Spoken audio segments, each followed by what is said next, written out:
Salut à tous, soyez les bienvenus sur la chaîne qui déboîte. Avant, quand on avait des vieux GSM, quand on voulait les recharger, c'était pas compliqué. On avait un chargeur fourni avec, on le branchait, et puis ça marchait. Ça rechargeait, ça mettait des heures, mais ça le rechargeait. Et comme là, à l'époque, les batteries duraient 15 jours, ça n'était pas vraiment bien problématique que ce soit long à charger.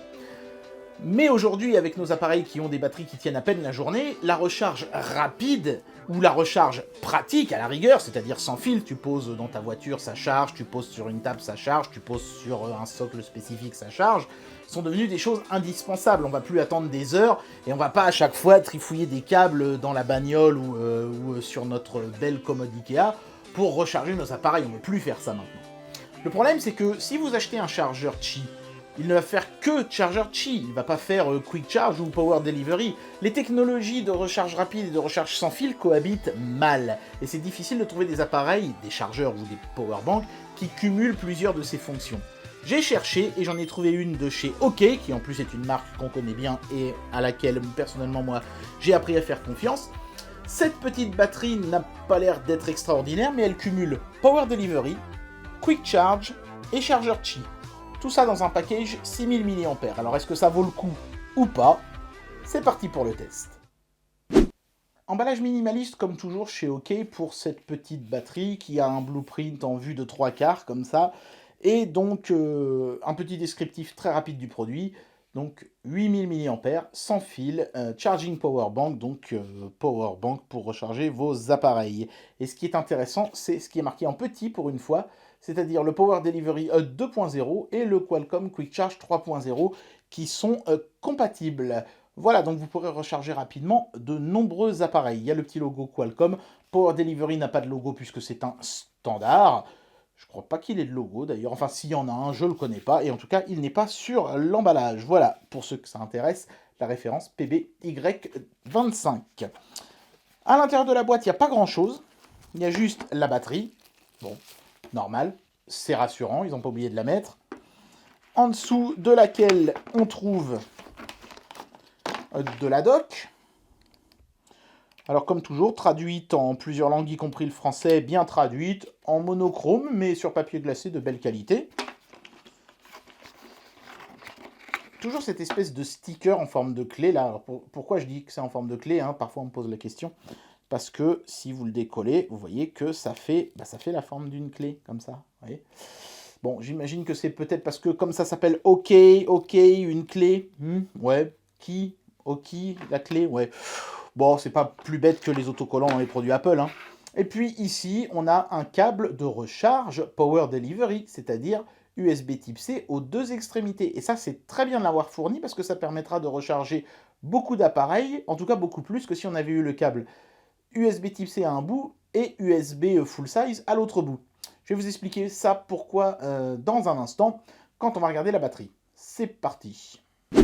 Le format de cette batterie fait vraiment penser à celui d'un smartphone. D'ailleurs, si je m'amuse à mettre mon smartphone à côté, l'illusion est presque parfaite. C'est bien parce que comme ça, on est à peu près sûr que ça se glissera dans toutes les fouilles. Et puis, on pourra facilement trouver des petites housses ou des choses comme ça pour le glisser à l'intérieur. On a le petit logo OK sur la face avant. C'est ici que se cache d'ailleurs la recharge Qi, mais il n'y a rien de dessiné. Ils auraient peut-être dû d'ailleurs mettre un petit symbole ou un truc, histoire qu'on sache que c'est de ce côté-là, parce que je me suis posé la question, d'autant plus qu'il y a une petite manip à faire pour mettre la recharge Qi en fonction. Je vais vous dire ça dans un instant. Sur le dessus, c'est là qu'on trouve toutes les prises. Donc celle qui est orange, c'est celle qui est Quick Charge. Celle-ci, c'est une prise 2 ampères tout à fait banale. Et c'est ici que se trouve le Power Delivery qu'on va utiliser avec le fameux câble inclus. Alors pourquoi est-ce que je vous ai dit que c'était bien d'avoir mis un câble USB Type C aux deux extrémités dans la boîte, celui-ci, plutôt qu'un câble USB-A vers USB-C? Eh bien, c'est parce que la prise de recharge USB Type C qui se trouve ici au sommet de la batterie est bidirectionnelle, c'est-à-dire que c'est par là qu'on vient recharger la power bank, mais elle est aussi capable d'envoyer donc du power delivery dans l'autre sens. Ajoutez à cela une prise, alors vous ne pouvez pas utiliser les deux en même temps, attention, mais vous avez une prise micro USB ici, ça c'est pour recharger la batterie si vous n'avez qu'un chargeur classique et pas un chargeur Power Delivery. Mais si vous avez un chargeur Power Delivery, vous pourrez recharger la batterie plus vite qu'avec une bête prise micro USB qui se trouve ici de ce côté-là. Donc c'est une bonne idée. Et du coup, si vous avez le chargeur compatible, avec ce câble-là, vous rechargerez votre téléphone plus vite qu'avec un USB-A vers C, et vous rechargerez la batterie externe plus vite que si vous aviez eu un câble A vers C. Donc ça, c'est une bonne idée d'avoir fourni ce câble. Après, ils auraient peut-être aussi pu fournir les deux, hein, ça n'aurait pas mangé de pain. Alors, on va commencer avec le Quick Charge. Mon Galaxy S8 n'est pas compatible Power Delivery, mais en revanche, il est compatible le Quick Charge. On peut utiliser soit un câble USB-A vers C et le brancher sur la prise orange pour avoir la Quick Charge, ou alors on peut utiliser le câble fourni avec la batterie, USB-C vers C, puisque ces deux prises-là sont compatibles Quick Charge. Donc moi, c'est ce que je vais faire, hein. J'ai le câble sous la main, pourquoi s'embêter? Hop, est-ce que ça va afficher charge rapide? Oui, chargement rapide. Voilà, et il m'indique 32 minutes. Alors j'ai fait l'essai hors caméra de me mettre sur l'autre prise, celle qui n'est pas compatible avec aucune technologie de recharge rapide. Et pour le même niveau de recharge du téléphone, il annonçait 1 heure et 8 minutes. Donc le gain de temps n'est quand même pas négligeable.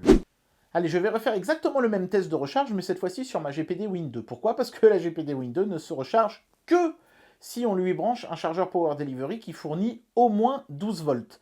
Donc, si vous branchez un Power Delivery à 9 volts, ça ne marche pas.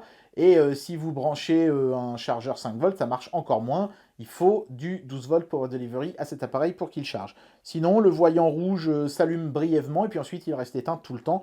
Là, s'il se met à clignoter, ça veut dire que la recharge est effective. Donc on va voir, je vais brancher et on va voir si le voyant s'allume. Toc. C'est bon, il clignote. Donc le système de Power Delivery 12 volts est fonctionnel sur cette batterie. Donc là, on a deux technologies qui cohabitent parfaitement bien, et ça fait déjà plaisir. On va tester la troisième maintenant. Pas besoin de câble pour la troisième technologie, puisque c'est la fameuse recharge sans fil Qi, une recharge qui permet de s'affranchir justement des câbles et d'utiliser l'induction à la place. Mon Galaxy S8 est également compatible avec cette technologie, donc on va le mettre ici et on va faire un test dans un instant. Alors attention, pour activer la recharge sans fil, il y a une manip à faire sur la batterie. Je ne sais pas pourquoi, est-ce que c'est parce que sinon la batterie se vide parce qu'elle cherche en permanence à savoir si un appareil a été posé dessus? C'est possible. Peut-être avec un petit capteur de proximité, ça aurait été possible de s'affranchir de ce problème-là. Bon, après, c'était peut-être aussi une question de coût, hein. Donc c'est pas compliqué, il suffit de faire un double clic ici, les diodes s'allument, et ensuite, normalement, si je pose mon téléphone, voilà, vous voyez, il n'y a rien de branché, il charge. Voilà, donc ça met chargement sans fil. Et évidemment, c'est un peu plus long qu'avec un fil, mais c'est beaucoup plus pratique. Je pose ça, ou je mets un élastique autour et je fous l'ensemble dans ma poche, et ça va recharger absolument sans fil. Là, il indique 40 minutes. Mine de rien, c'est peut-être plus lent que du Power Delivery, mais c'est plus rapide qu'une recharge filaire lente. Donc ça veut dire que, ok, n'a pas foutu de la merde en chargeur Qi là-dedans. C'est certainement un 10 watts. Donc ça, c'est plutôt pas mal. Bien, il est temps d'amener une conclusion à cette vidéo et de donner une note à ce produit. Cette power bank réconcilie toutes les technologies de recharge modernes, la recharge sans fil et les deux plus grandes technologies de recharge rapide sur le marché, à savoir le Power Delivery qui est un standard et le Quick Charge de Qualcomm qui est le format propriétaire le plus répandu. C'est donc un produit qui vraiment est universel et ça fait franchement plaisir.